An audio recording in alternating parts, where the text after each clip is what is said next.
Good morning. GST platform के YouTube channel में आप सभी का स्वागत है। जी हाँ फ्रेंड्स, जीएसटी के अंदर इनवॉइसिंग करने के लिए जनवरी 2025 से जो है आपका जो टाइम पीरियड है वो अब बदल चुका है। तो आप जनवरी 2025 से जो भी इनवॉइसेस कर रहे हैं उन इनवॉइसेस के ऊपर जो नया टाइम लिमिट स्पेसिफाई किया गया है जीएसटी पोर्टल की तरफ से, आपको उसका ध्यान रखना बेहद जरूरी है।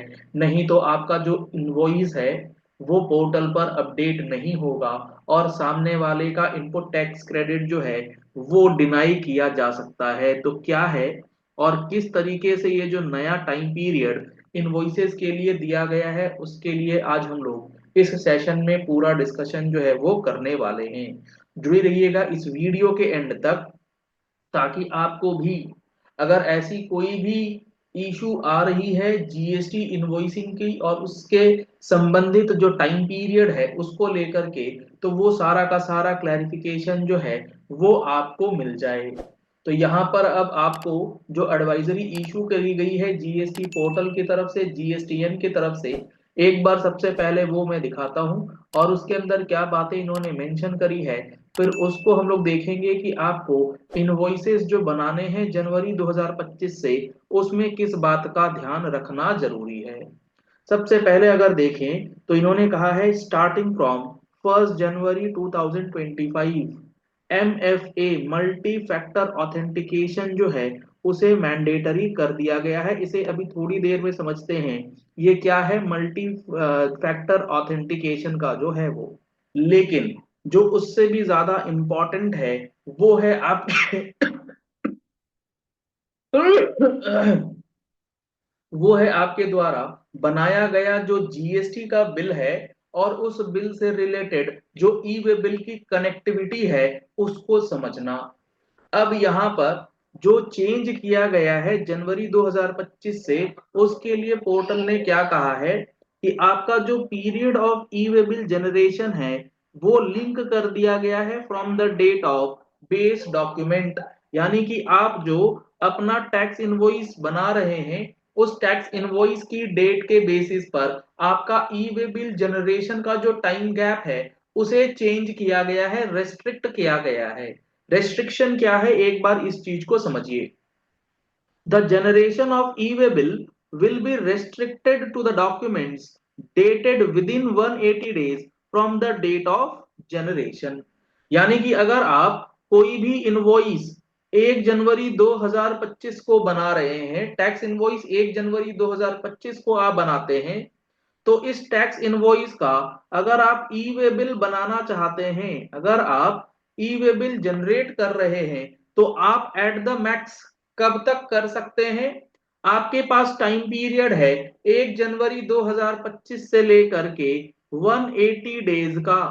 यानी कि अगर हम लोग 180 डेज काउंट करें तो हमारे पास जो आएगा निकल करके वो आएगा ऑलमोस्ट 30 सितंबर 2025। जनवरी, फरवरी, मार्च, अप्रैल, मई, जून, जुलाई, अगस्त, सितंबर, एक टेंटेटिव डेट आपके पास सितंबर 2025 के लास्ट वीक में जो है वो निकल के आएगी। यानी कि इस टैक्स इनवॉइस का ई वे बिल आप पोर्टल आपको अलाउ करेगा 30 सितंबर 2025 तक के लिए। अगर आप 1 अक्टूबर 2025 को ई वे बिल जनरेट करने जाएंगे और वहां पर आप डेट डालेंगे 1 जनवरी 2025, तो पोर्टल आपको रोक देगा, पोर्टल आपको अलाउ नहीं करेगा। ये बात, ये नया रिस्ट्रिक्शन जो है पोर्टल ने लगा दी है जनवरी 2025 से। For instance, documents dated earlier than 5th July 2024 will not be eligible for e-way bill generation with effect from 1st January 2025। मतलब अगर आपका कोई टैक्स इनवॉइस 5 जुलाई 2024 के डेट का बना हुआ है, तो अब आप 1 जनवरी 2025 या उसके बाद इस इनवॉइस का ई वे बिल जनरेट नहीं कर पाएंगे। यानी कि 5 जुलाई 2024 से पहले के जो भी इनवॉइसेज होंगे उनका अब ई वे बिल नहीं निकलेगा। इसका मतलब ये हुआ कि ये जो एडवाइजरी आई है इसके पहले तक ऐसी कोई लिमिटेशन पोर्टल के अंदर नहीं थी। आप इनवॉइस कभी भी बनाइए, आप ई वे बिल जब मर्जी निकालते रहिए, कहीं कोई रेस्ट्रिक्शन जो है वो पोर्टल पर अवेलेबल नहीं था। अब अगर यहां से 5 जुलाई और 1 जनवरी 2025 के बीच का टाइम पीरियड आप देखेंगे तो आपको पता लगेगा कि जुलाई के अंदर 31 महीना होता है, 31 का महीना होता है, तो 26 दिन हो गए जुलाई के, 31 डेज हो गए अगस्त महीने के, सितंबर महीने का हो गया 30 दिन, अक्टूबर महीने का हो गया 31 दिन, नवंबर का हो गया फिर 30 दिन, और दिसंबर का हो गया 31 दिन। क्या इन सब का टोटल 180 डेज अगर बन जाता है तो आपको ये चीज समझ में आनी चाहिए कि ये 180 डेज का कैलकुलेशन जो है वो किस तरीके से करा जा रहा है। तो ये लगभग आपका 180 डेज जो है वो बन के आ रहा है। तो 180 डेज के बाद आप इस इनवॉइस के ई वे बिल जनरेट करने का प्रयास करेंगे तो पोर्टल आपको अलाउ नहीं करेगा। तो आप जब इनवॉइस बनाए तो ध्यान से उसका ई वे बिल जो है वो जनरेट कर लें। दूसरा इंपॉर्टेंट चेंज जो जनवरी 2025 से किया गया है वो किया गया है restriction for extension of E way bill for the specific time और the specific period from the e way bill generation date. मतलब ये कि अगर आपने कोई ई वे बिल निकाला और वो निकाला है लेट सपोज 16 जनवरी 2025 को, तो इस ई वे बिल के एक्सटेंशन का प्रोविजन है आपके पास, आप इसे एक्सटेंड कर सकते हैं। एक्सटेंड करने के लिए आपको एक बात की ध्यान रखना है, एक बात का ध्यान रखना है क्या, कि इस ई वे बिल के एक्सपायर होने के अंदर अंदर, एक्सपायर होने से पहले पहले आपको एक्सटेंड जो है वो कर लेना होता है। एक्सपायरी के बाद भी आप एक्सटेंशन कर सकते हैं विद इन 8 आवर्स। तो ये जो टाइम गैप है इस टाइम गैप को फॉलो करना है आपको। इस टाइम गैप में कोई चेंज नहीं किया गया, ये स्पेसिफिक टाइम पीरियड है कि इस स्पेसिफिक टाइम के अंदर आप अगर चाहें तो एक्सटेंशन कर सकते हैं। रीजन ऑफ एक्सटेंशन कुछ भी हो सकता है, आपकी गाड़ी डिले से पहुंची, कोई हड़ताल था, कुछ जाम था, कोई रास्ता बंद था, कुछ भी हो सकता। तो अब गवर्नमेंट क्या कह रही है, सिचुएशंस ऐसा आ रहा है कि 16 जनवरी 2025 को ई वे बिल बना। अब 16 जनवरी 2025 को ई वे बिल बनने के बाद जो ये स्पेसिफिक टाइम पीरियड दी गई है कि इस स्पेसिफिक टाइम पीरियड के अंदर आप एक्सटेंड कर सकते हैं अपनी ई वे बिल की वैलिडिटी को। तो आप इसे 16 जनवरी 2025 से मैक्स टू मैक्स कितने दिन तक के लिए एक्सटेंड कर पाएंगे, इसी टाइम पीरियड में करेंगे। मान लीजिए आपका ये एक्सपायर होने वाला था 17 जनवरी 2025 को, आपने क्या करा, फिर एक्सटेंड कर दिया एक दिन 18 जनवरी 2025। ये एक्सपायर हो, फिर आपने एक्सटेंड कर दिया एक दिन 19 जनवरी 2025। ये एक्सपायर हो उससे पहले फिर आपने एक दिन एक्सटेंड कर दिया 20 जनवरी 2025।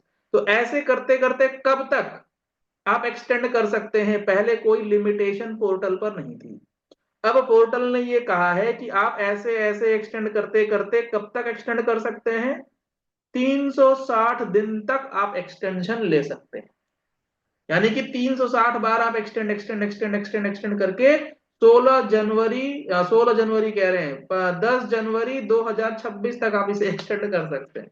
उसके बाद हम पोर्टल पर इसको एक्सटेंशन जो है वो नहीं देंगे। देखो इन्होंने क्या लिखा, furthermore the extension of E way bill will be limited to 360 days. 360 दिन तक के लिए हम एक्सटेंशन आपको देते रहेंगे from their original date of generation. For example an E way bill generated on 1 January 2025 can only be extended up to 25th December 2025।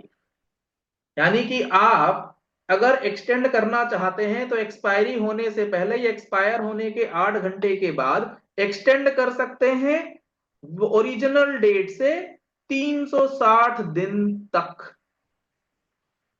ऐसी ऐसी बातें पोर्टल पर आ रही हैं जो पता ही नहीं था कि ऐसी कोई वैलिडेशन आज तक नहीं लगी हुई थी। हम लोग तो ये अज्यूम करके चलते थे कि ये सारी वैलिडेशंस तो एज पर प्रोविजन ऑलरेडी होंगी, लेकिन यहाँ पर प्रोविजन को तो छोड़िए, पोर्टल अब कह रहा है कि भैया अब ये रिस्ट्रिक्शंस हम लगाने जा रहे हैं। इसका मतलब ये हुआ इसके पहले ऐसी कोई रिस्ट्रिक्शंस थी ही नहीं।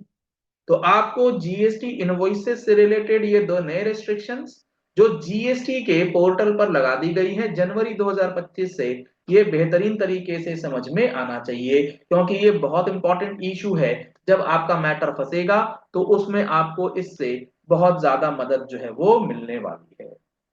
चलिए इस वीडियो को यही एंड करते हैं। आशा करते हैं आपको ये पॉइंट बहुत अच्छे से क्लियर हो गया होगा और कोई भी डाउट अब आपके मन में नहीं होगा। आप पहली बार आए हैं हमारे यूट्यूब चैनल पर, तो आप हमारे चैनल को फॉलो कर लीजिए, सब्सक्राइब कर लीजिए, नोटिफिकेशन बेल दबाना बिल्कुल मत भूलिएगा ऐसे ही इंपॉर्टेंट वीडियोस के।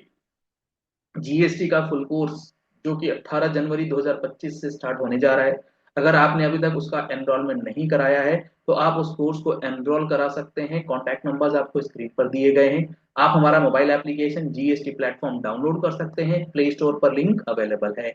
वेबसाइट के थ्रू परचेज करना चाहते हैं आप हमारी वेबसाइट विजिट कर सकते हैं web.gstplatform.com पे। उस पे भी सारी इंफॉर्मेशन आपको मिलेगी, जिसके अंदर 180 प्लस आवर्स की क्लासेस आपको प्रोवाइड की जाएंगे, जिसमें एक एक टॉपिक, एक एक सेक्शन, एक एक रूल जो है